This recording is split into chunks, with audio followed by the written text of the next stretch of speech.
All right, so when we talk about the zeros of a polynomial function, what we're talking about is the values of x where y is equal to 0.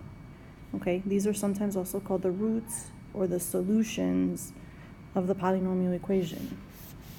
So each real root of the polynomial equation appears as an x-intercept on the graph of the polynomial function. So roots are x-intercepts on the graph. Okay? Now what we want to do here is just find all the zeros for the given functions. And so in order to do that, we've kind of already done this before. We're going to want to factor. So if I see I have 4 terms like I do here, I'm going to try to factor by grouping them. So I notice that the first 2 have an x squared in common, and when I take that out, I'm left with x plus 3. The second 2 have a minus 1 in common, or a negative 1, and that leaves me with x plus 3. So my function is now x squared minus 1, x plus 3. I can continue factoring here.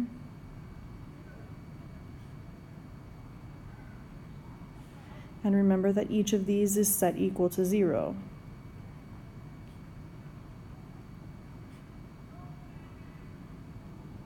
And solving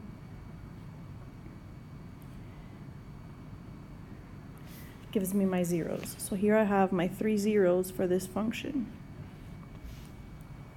Okay.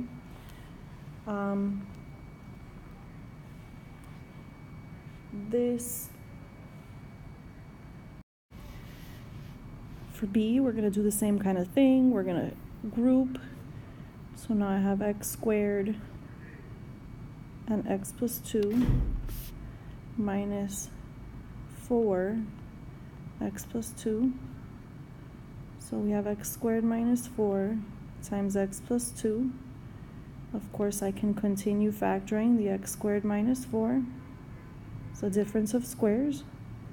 And then each of these is put equal to 0 and solved. So I end up with negative 2 twice and a positive 2. Okay, these are my zeros here. Continuing on in a similar process, if I look at C, I notice that all of these have x squared in common, and I'm going to go ahead and take out a negative x squared. So then I'm left with x squared minus 4x plus 4, which I can then factor through the cubic method or through box method, and I end up with x minus 2 and x minus 2. I'm going to set all of this equal to 0 and then solve. So this is obviously x squared equals 0, 0. And then we add 2 on each of these, and I end up with 0, 2, and 2. Similar idea on D, take out what they have in common. Factor the difference of squares. And set each piece equal to 0. So I get a 0, a negative 2, and a positive 2. Okay? Now, when we talk about our functions, sometimes they'll have what we call a multiplicity. And the multiplicity of the function tells us how many times that particular number is a 0. So for example, if you were to solve this for x squared, right? Negative x squared equals 0, you have 2 values where x is equal to 0 and then again where x is equal to 0. So both of these have a multiplicity of 2, the same way that if I solved x minus 2 and x minus 2, both generate the number 2. That's a multiplicity of 2.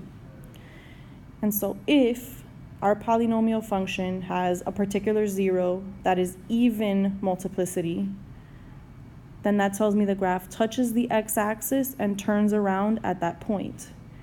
If we have odd multiplicity, then the graph crosses the x-axis of that point.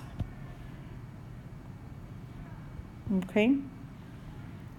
So for example, we want to find the zeros of this function where f of x is equal to half x plus 1 times 2x minus 3 squared, and give the multiplicity of each zero, then state whether the graph crosses the x-axis or touches the x-axis and turns around at each zero.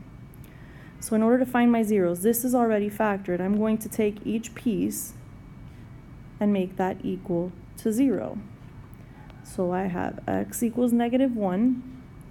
This is 2x equals 3, so x is 3/2.